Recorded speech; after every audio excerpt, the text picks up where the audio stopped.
Hi, welcome to Prime Recap. A millionaire scammer is exposed and sentenced to 3 years in prison without parole. Before being sent to the penitentiary, he hires a mysterious martial arts guru to teach him how to defend himself from other inmates. Today we will recap the story of the 2007 movie, Big Stan. Stan Minton is a successful realtor who grew his career by scamming uninformed elderly women. While carrying out a new attempt at fraud, Stan was finally unmasked by the police and ended up being arrested.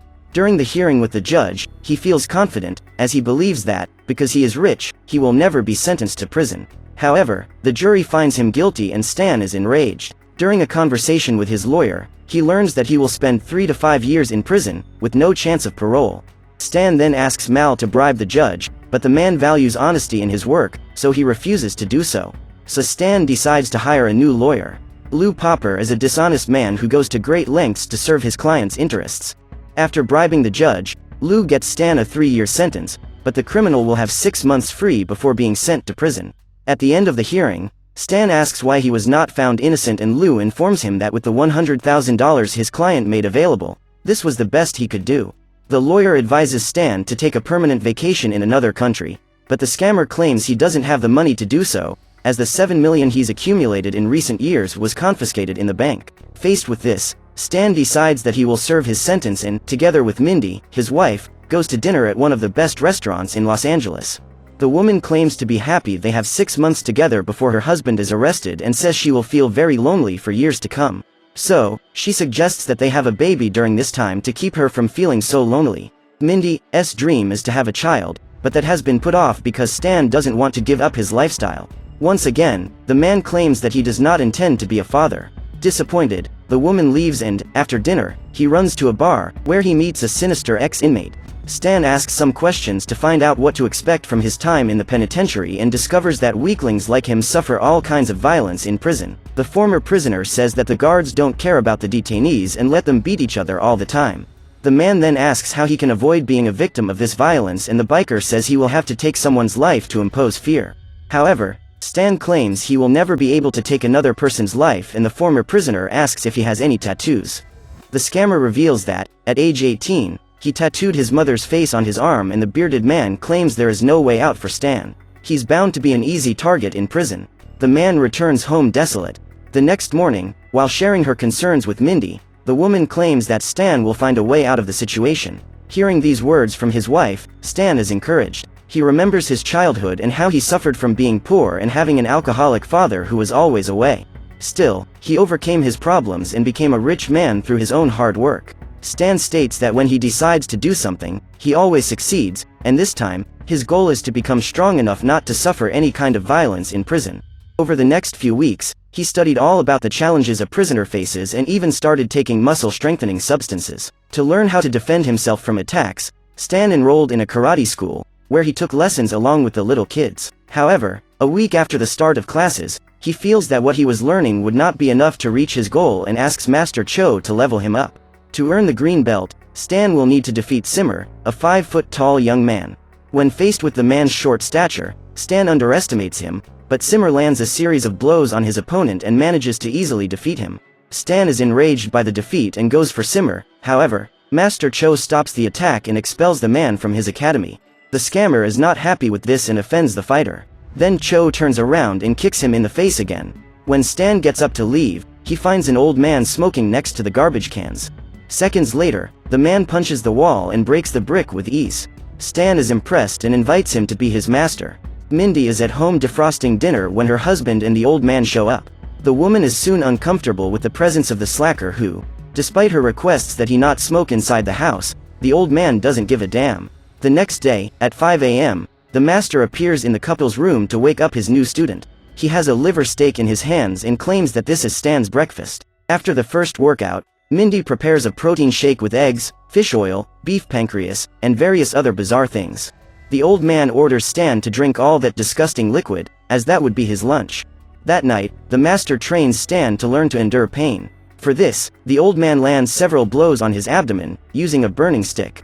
Mindy feels sorry for her husband and tries to intervene, but Stan assures her that everything is fine.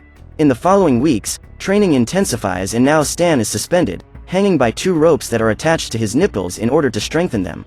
For lunch, the scammer needs to eat a gigantic scorpion. Realizing that Stan is not even capable of killing the animal, the master sticks his fork in the animal and claims that that weakling has lost the right to eat him.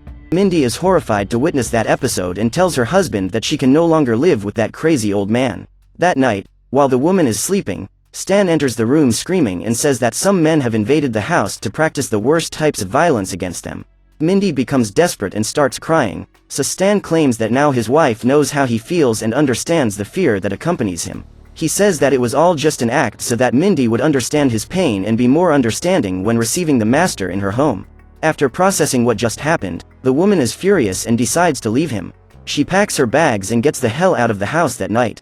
Stan tries to convince her to stay, but Mindy can't take her husband's selfishness anymore, so she gets in the car and drives away.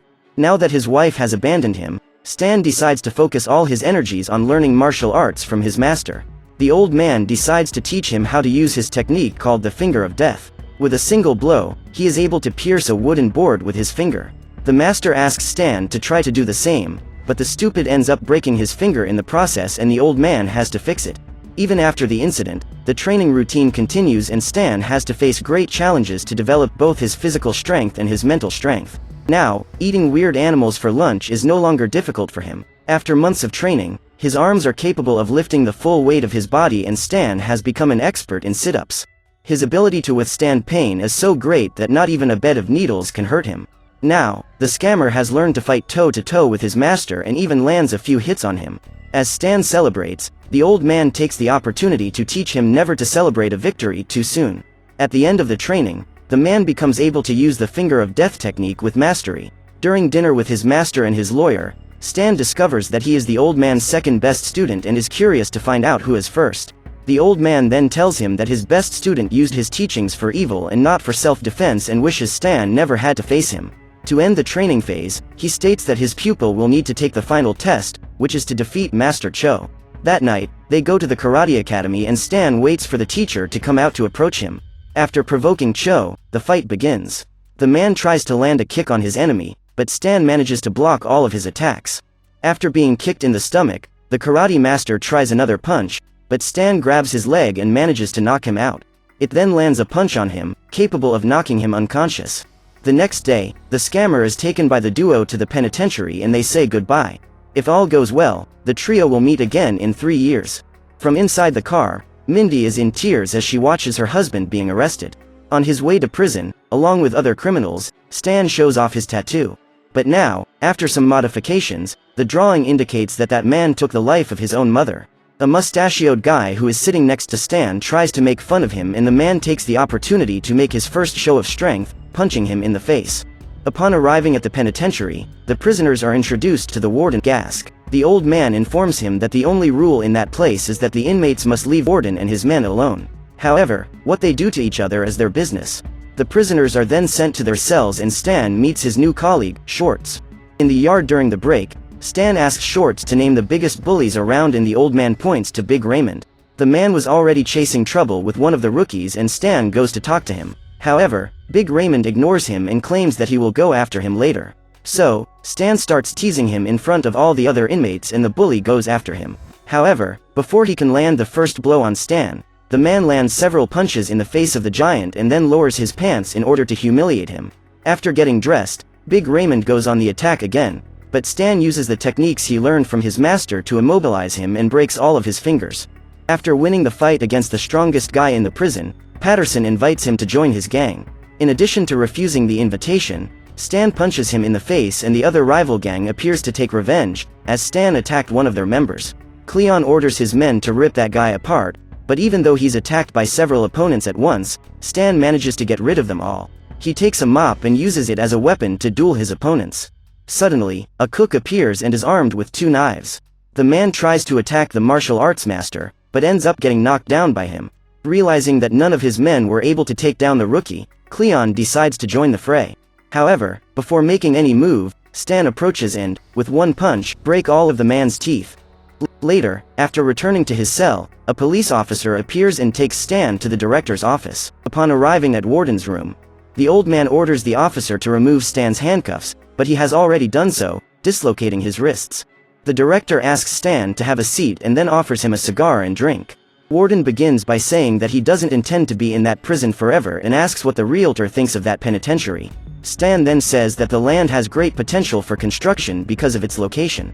At this point, Warden reveals that he talked to some influential people to get Stan locked up in his penitentiary instead of any other. He tells about his project to build a condominium on that land, along with other investors. But for that to happen, that prison needs to go away and Stan will need to help him with the real estate contracts. In exchange, the man will have his 3-year sentence reduced to less than 1 year, plus 2 years of probation. Hearing this, Stan agrees to help the director with his project. Later, while taking his shower, a prisoner appears and evicts everyone who was in the bathroom. Then Patterson enters with a makeshift knife and intends to eliminate Stan. However, he can see the man's reflection approaching and punches him in the face until he knocks him down. Patterson gets up and Stan uses his nunchaku, made from soap, to attack him. After taking him down once again, the gang appears in the bathroom and Stan allows them to beat Patterson up. Later, in the courtyard, Shorts approaches and reports that someone has stuck a knife in Patterson's rear and now the man will need to be in the infirmary for a month. The next day, in Warden's office, Stan reviews the contract papers, when Warden appears alongside Mr. Lee, a man who works at the Regional Government Council and will be his partner in the plan to destroy the prison. The director walks to the window and shows how those prisoners live fighting and that will be a key factor for them to be able to buy that land. During the night, in his cell, Stan writes a love letter to Mindy and asks for forgiveness for everything he has put her through in the last few months. A few days later, when reading this letter, the woman gets emotional and is comforted by the master.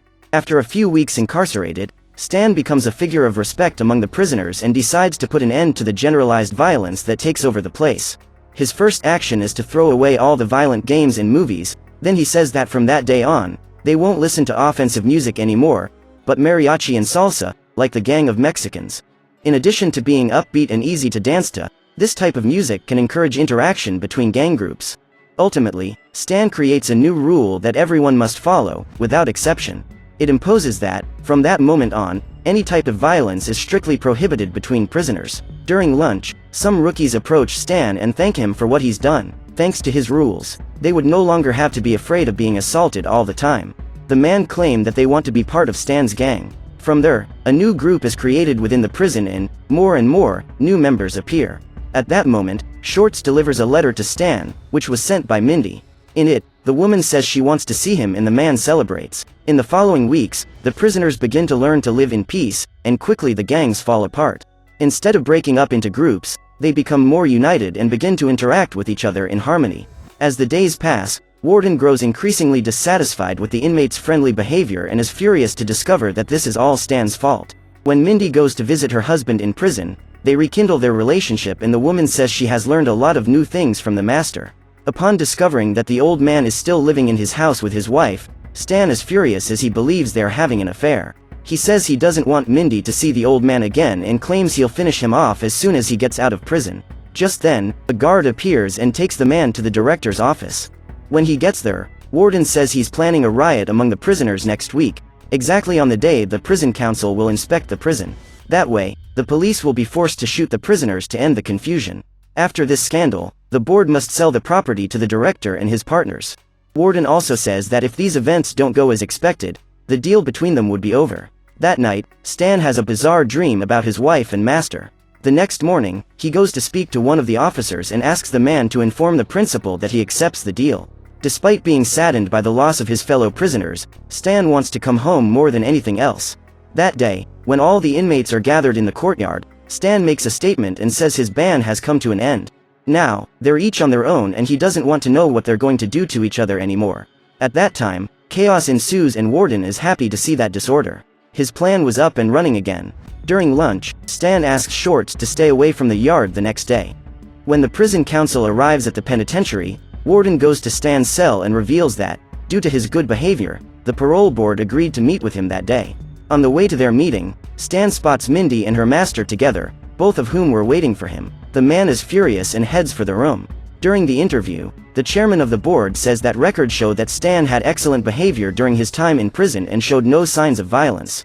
Before the vote, Stan has the opportunity to say a few words and begins to purposely sabotage his judgment.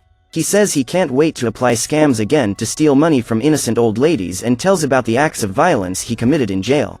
In this way, his parole is denied and he is taken back to his cell. On the way, He runs into Mindy again, and during a quick conversation, Stan discovers an embarrassing secret from his master, which indicates that his wife wasn't having an affair with the old man. Relieved, the man punches the policeman in the face and runs into the courtyard.